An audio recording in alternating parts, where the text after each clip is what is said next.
So, welcome, Yoga Moms. It's our first official chance to get into practicing together. And really what we're going to cover this first bit of time together, which is going to be under 15 minutes, because I've found that that's what works with the easy downloads of YouTube and such. So we're going to be having these 15-minute or less talks, and including some of the teachings. And then I'll be finding ways to get you little short, efficient ways to bring in some play with the postures. So that'll be a separate video that you'll be able to tune into. So we'll add those in as just wonderful ways to practice and play together as well. So welcome, Yoga Moms. And we could even start our practice with bringing our hands together in a bit of a prayer position at the center of the chest, right in front of where we consider we have a heart center as we start together today. So welcome. So thankful that you're here. And whether you are a mom who's pregnant with your first baby or your first baby is a grown adult, you're welcome to be here. We'll be practicing and playing with some things that work for us all. And really what I want to get into today is a little bit of what yoga is, how we can use it, and then we'll be playing with some of the approaches that we want to use as yogi moms, both when we play with the postures, but even more so all day long. So these will be some things that we'll get to practice just sitting here together, and then there'll be some things that I'll want you to play with when you do get into your use of the yoga postures. So let's consider here that yoga means union, or joining, or to connect, or yoke is the traditional translation that is really the best fit for the word.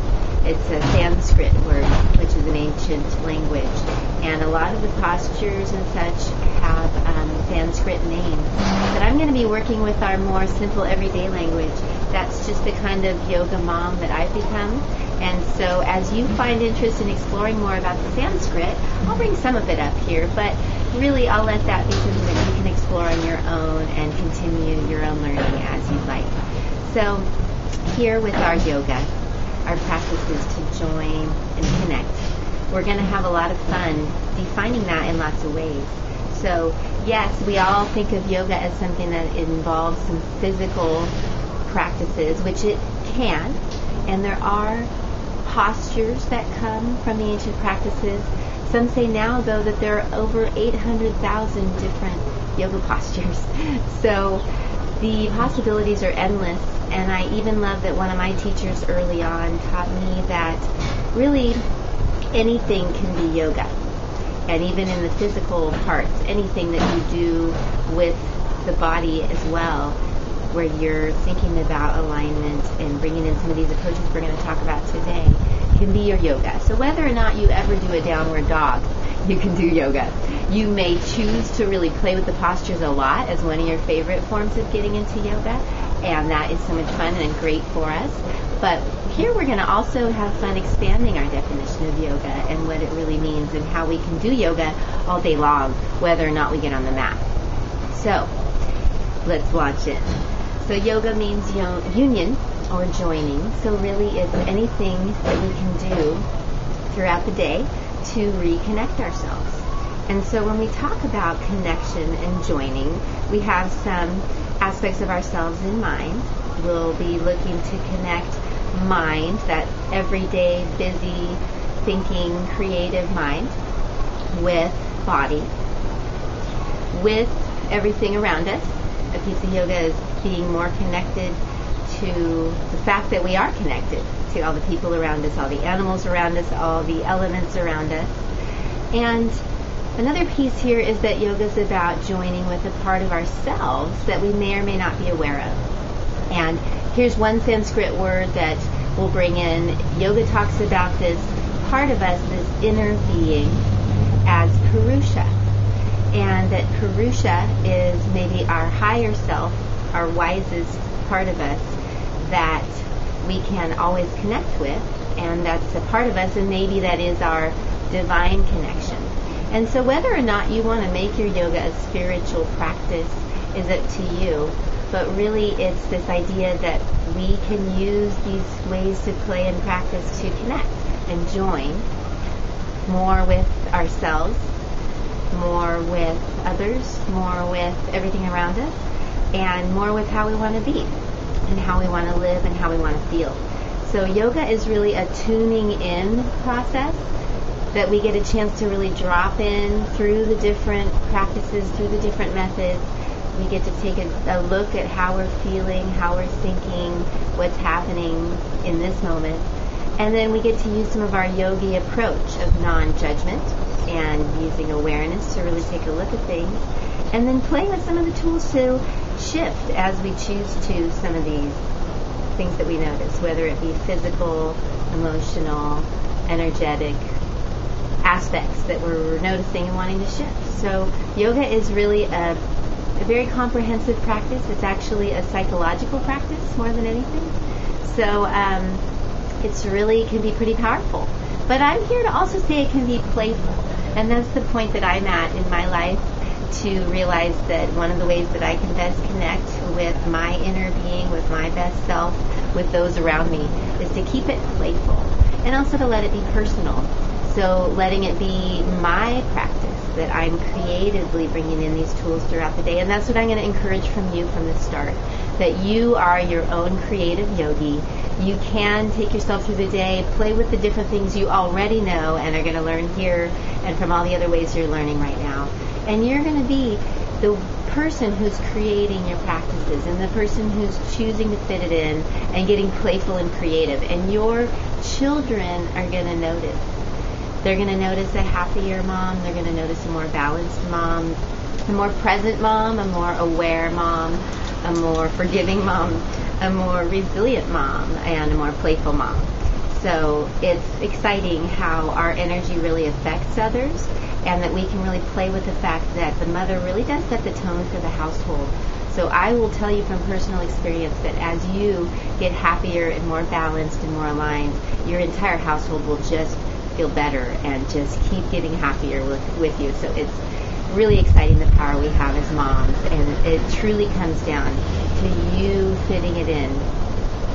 In the end, it's still going to be you and me who fits it in. And if we don't, we'll get a chance to see how we feel when we don't fit it in. But then that's part of the practice too, to really build that desire to make these things a priority. So some of the ways that we approach yoga, approach this joining, that I want you to consider throughout the day, that we're going to play with right now, and that I want you to use when you play with the postures, is some of the elements that we'll discuss now. So this first idea of non-judgment as we get into taking a look and enjoying the awareness that our yoga creates. So not deciding what we notice is good or bad or right or wrong, but simply what is a piece of the diving in of yoga. And really letting each practice be unique. So each time you even take a moment to tune in, being willing to let it be authentic and accurate and efficient for what you're noticing you need right now. The next piece that I want us to explore is how yoga is a place to, we hear a lot about this, a place to relax, a place to practice a more relaxed approach. So we're going to get into a little bit of that right here, and these are things that you can think of as you move into your play with the postures. So we want to think about how can we be more relaxed. One of the first places we can go after is the face and jaw.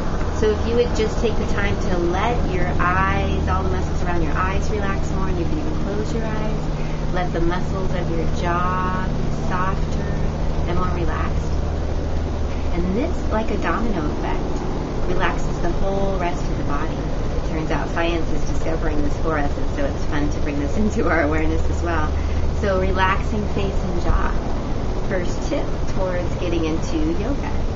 And as you start to tune in more, maybe letting your senses be more full is another playful way to get into your practice.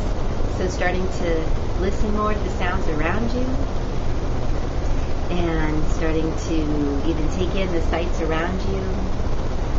Both of those tools for getting into a yoga frame of mind, more connecting with right now, with what is, how we're feeling. And so we also do this same noticing as we get into our yoga with how our body, how our mind are doing right now. So just taking a look right now at how the body's feeling with your awareness. So there are already places that are calling your attention. Just aware of that with your non-judgment. Starting to experiment with what you can soften and relax away. And taking a look also at mind and what that everyday mind has been like in that up too. And this is a big piece of that non-judgment we want to bring in. Just noticing what is. And as we get into our yoga, part of what we want to do with our mind more is practice just quieting it with all these tools. One of my favorite teachers, Eric Shipman, talks about doing a windshield wipe of the mind now and then to just clear that mind. Quiet, in between thoughts maybe, finding gaps to just tune into quiet. This is where things like sound and breath are exciting too for engaging our attention and making changes. So tuning into sounds is a way to quiet the mind. Making sounds, which we'll play with more, as a way to focus, quiet the mind, and shift energy. And breath. Now, we all know breath is a big part of yoga by now, don't we? So there are, again, just like there are 800,000 yoga poses, there are thousands of breath practices in yoga. So I'm going to be keeping it simple with you all, and we're really sharing the pieces that have been most helpful for me as a yoga mom, and that are efficient, simple, safe, but powerful. So we'll be playing with different breath practices. And the first thing I want to talk about today is how we can use our breath just throughout the day and even with the postures that I feel is the most simple, efficient way at this point in my practices. So first, just taking a look at how the breath is before you change anything is powerful. Just watching the breath, if you haven't noticed already, is incredibly centering and brings us really into the moment. So if you could just take a moment to watch your breathing, notice what your breathing's like before we change anything. And you can do all this with your eyes closed or open. When we practice with our eyes open, we can always choose a drishti or an eye focus. I suppose I'm your drishti right now. But with a soft gaze and a relaxed face and jaw, keep reintroducing that. So noticing what the breath is like. And then we'll get into changing the breath a little bit. The littlest pieces I'm working with these days is just more into the belly. Can you start to gently let the shape of your breath change? Gently let the breath start to be more in the belly. So as you inhale, preferably through the nose, letting it happen more into the belly. Fresh oxygen in, engaging the diaphragm, massaging the heart. Keeping relaxed about it. And then next important piece is the exhale. So whether out of your mouth or nose, slowly, fully, completely exhaling. Feeling the belly come in. Letting all the air go. So gently working towards this. Slower, bigger belly breath. And longer, more complete exhales. Whether your mouth is closed or open for the exhales. So playing with this, more into the belly, longer exhales. It's the inhale that refreshes, energizes us. It's the exhale, it turns out, that relaxes us. And some of you have been practicing with me for a while. I've heard me say that so many times, but it's big news. So the exhale turns out so important. So just those two pieces are all we're going to do with the breath today and let you work with is more into the belly, longer exhales. Great, and keeping it relaxed, and even seeing if you can balance out the length of the inhale with the exhale. So these are some of the pieces I want you to play with, just dipping into our yoga practice. We're almost at our 15 minutes now. So again, there will be a little separate video with come play with postures. Very simple, helping your alignment and your structure to really feel better and function better. So I'm so thankful to practice with you and play with you. And until we meet again, this is Laura Jane, and loving being here with you. Namaste. So thankful.